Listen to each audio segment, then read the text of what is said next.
आज हम लोग बात करने वाले हैं 25 एडिशन के क्वेश्चन नंबर 12 के बारे में। तो जल्दी फटाफट हम लोग शुरू कर लेते हैं। Atul, Jetha and Tarak are partner sharing profit equally. ठीक है, मैं हाईलाइट कर लेता हूँ फटाफट, ज़्यादा अच्छा रहेगा। ये लीजिए, प्रॉफिट शेयरिंग रेशियो इनका इक्वल है। ठीक है, 3 partner. Jetha was given a loan by the firm on 1 July 2024 of rupees 6 lakh. Book are closed on 31st March. Pass the journal entries if rate of interest is not agreed and rate of interest be part of all the interest to be charged is agreed at the rate 10% per annum. ठीक है, इसमें आपको दो cases आपको यहाँ पे दिए हुए हैं कि आप इन दो केसेस के बारे में आप जनरल एंट्री आप हमें डाल के बताइए। ठीक है, जेठा जो है लोन लिया हुआ है इसने फर्म से। ठीक है, फर्म से लोन लिया हुआ है 1 जुलाई को। ठीक है, 6 लाख रुपए का। अब यहाँ पे बोल रहा है कि कोई रेट ऑफ इंटरेस्ट, पहले केस में मैं लिखता हूं केस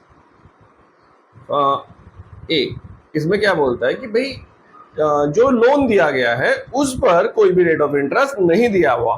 तो ठीक है, कोई बात नहीं, जब रेट ऑफ इंटरेस्ट नहीं दिया हुआ तो हम लोग क्या करेंगे, इसमें कोई जर्नल एंट्री हम लोग पास नहीं करेंगे। तो हम लोग इसको कैसे लिखेंगे, हम लोग लिखेंगे यहाँ पर कि देखिए कुछ बच्चे क्या करते हैं, ऐसे लिख देते हैं नो एंट्री। नो, ऐसे नहीं यार, देखो थोड़ा सा, अब आप 12th में आ गए हैं तो थोड़ा सा प्रोफेशनली आप लोगों को थोड़ा लिखना भी पड़ेगा। ठीक है, लिखेंगे as interest on loan to Jetha. पूरा नाम लिखेगा जेठालाल नहीं, कभी लिख दो तारक मेहता जेठालाल, क्या नाम था, जेठालाल चंपकलाल गड़ा, लाइक दैट। ठीक है, जो क्वेश्चन में दिया गया आप वही लिखेंगे। जेठा इज नॉट एग्रीड। ठीक है, क्योंकि वो एग्री नहीं करेगा, क्योंकि रेट ऑफ इंटरेस्ट आप लोगों ने क्या नाम दिया, इन्हीं पार्टनरशिप डेट साइलेंट है। ठीक है, इज नॉट एग्रीड। एग्रीड, ठीक है, एग्री नहीं होगा क्योंकि उसको रेट ऑफ इंटरेस्ट नहीं दिया हुआ। तो हम लोग क्या लिखेंगे यहाँ पे, नो, इसको हटा देता हूं, no interest on loan to partner is charge. ठीक है, the no journal entry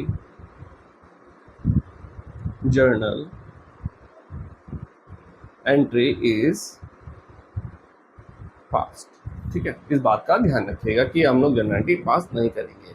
now अब हम बात करते हैं केस नंबर 2 की, केस नंबर 2 या फिर बी। ठीक है, अब इसमें क्या है, rate of interest is to be charge is agreed 10% per annum. ठीक है, कोई बात नहीं, इसमें चार्ज कर रहा है तो हम लोग इसमें देंगे। लेकिन अब आप लोगों को थोड़ा सा, जब आप जनरल एंट्री डालोगे तो आप शुरू से ही जनरल एंट्री डालोगे, कोई भी एंट्री नहीं छोड़ो, क्योंकि इसमें साफ बोला गया है यहाँ पर if the rate of interest charge is agreed 10%, ये तो डालनी है। और साथ में यहाँ पर जर्नल एंट्री के लिए बोल रहा है, लेकिन इसमें ये चीज नहीं बोला कि भाई आप सिर्फ और सिर्फ कौन सी एंट्री डाल दीजिए, इंटरेस्ट की एंट्री डाल दीजिए। इंटरेस्ट की पूरी एंट्री डालो कि भाई कि आपने जब लोन लिया तो लोन की क्या एंट्री रही, लाइक दैट, ये सारी चीज़ें आप लोग ड्यू की एंट्री डालिएगा। तो फटाफट से मैं इसका फॉर्मेट बना देता हूँ। हम लोग यहाँ पे लिख देते हैं पहले जर्नल एंट्री, यहाँ पे अपना date, particulars, ledger folio, debit rupees, credit rupees. ठीक है, डेट अपनी कौन सी आएगी, सबसे पहले जो लोन दिया गया था 1 जुलाई को दिया गया था। ठीक है, तो हम लोग लिख देते हैं 1 जुलाई से में जून जुलाई, तो 7 आ जाएगा, 7/24 है ना। डेट का प्रॉपर ध्यान रखिएगा। यहाँ लिखेंगे हम लोग लोन टू जेठा। ठीक है, अकाउंट डेबिट।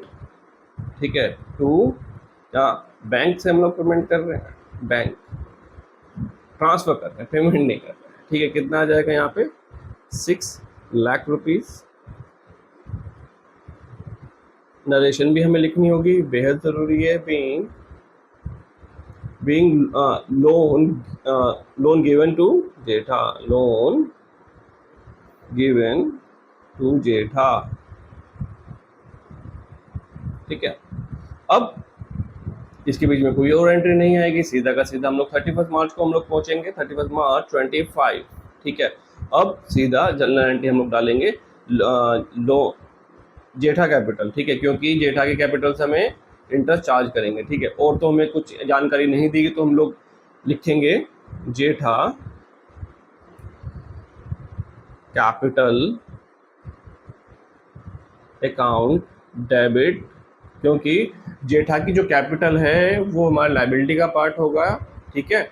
और जो अगर हमें लाइबिलिटी अगर कम इंटरेस्ट चार्ज करेंगे तो उसकी लाइबिलिटी कम होगी, आई मीन जिससे उसकी कैपिटल कम हो जाएगी। अगर कैपिटल कम होती है तो हम लोग क्या करेंगे, उसको डेबिट में एंट्री डालेंगे। So Jetha's capital account debit to interest on Jetha's loan, या फिर लोन टू जेठा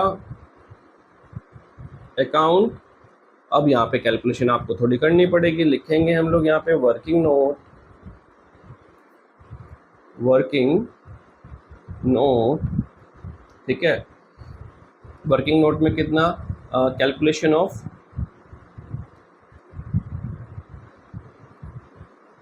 जेठा, ऐसे calculation of interest on loan to Jetha, ठीक है। सो कितना आ जाएगा यहाँ पर, amount is 6 lakh rupees into percentage is given 10%, तो लिख देते हैं 10 डिवाइडेड बाय 100 इनटू, हमारा जुलाई से आएगा, जुलाई अगस्त सितंबर अक्टूबर नवंबर दिसंबर जनवरी फरवरी मार्च, सो हमारा 9 मंथ्स का यहाँ पे हम लोग इंटरेस्ट हम लोग चार्ज करेंगे, ठीक है। और ये चीज़ याद रखिएगा, कैलकुलेशन में थोड़ा फोकस करना है। और ये कमेंट में कोई ये नहीं पूछेगा कैलकुलेटर कैसी है, ठीक है, ये मुझे नहीं पता है, अभी तक सर्कुलर ऑफिशियली नहीं आया है, ठीक है। सो रुपीज़ मैंने देख लेते हैं 341100 and this is 15,000 into 45,000, चलिए 45,000 is और इंटरेस्ट आ रहा है हमारा जेठा के लोन के ऊपर, ठीक है, 45,000 यहाँ पर आ गया। तो हम लोग यहाँ पे क्या लिखेंगे, याद रखिएगा, बीइंग इंटरेस्ट चार्ज, इंटरेस्ट या फिर इंटरेस्ट ड्यू है ना, interest charge, being interest on loan to Jetha due, ठीक है। अब नेक्स्ट एंट्री एक आएगी पेमेंट के रिगार्डिंग, ठीक है। पेमेंट के लिए तो उसमें कुछ नहीं बोला है, तो हम लोग उसको प्रॉफिट एंड लॉस अकाउंट में हम लोग ट्रांसफ़र कर लेंगे, क्योंकि ये एक तरह से इनकम रहेगी फर्म के लिए, ठीक है। सो लिखेंगे 31/3/25 जेठ, लिखेंगे हम लोग interest on loan to Jetha account debit to profit and loss account. याद रखिएगा प्रॉफिट एंड लॉस अकाउंट है, profit and loss appropriation account नहीं आएगा, ठीक है। 45,000। अब नीचे नरेशन भी डालनी पड़ेगी, अब नरेशन बेहद ज़रूरी है, मैं बार बार बोल रहा हूँ, नरेशन बिल्कुल डालिएगा, ठीक है। Interest on loan to Jetha, ठीक है, क्रेडिटेड टू P&L अकाउंट, ठीक है। आई होप आप सभी को ये क्वेश्चन क्लियर हो गया होगा, और अगर कोई प्रॉब्लम है तो आप कमेंट करके पूछ सकते हैं, मैं इसको इतना छोटा कर देता हूँ ताकि आप एक स्क्रीनशॉट ले सकें, ठीक है। तो चलिए फ्रेंड्स, आज के लिए इतना ही, मिलते हैं हम लोग नेक्स्ट वीडियो में।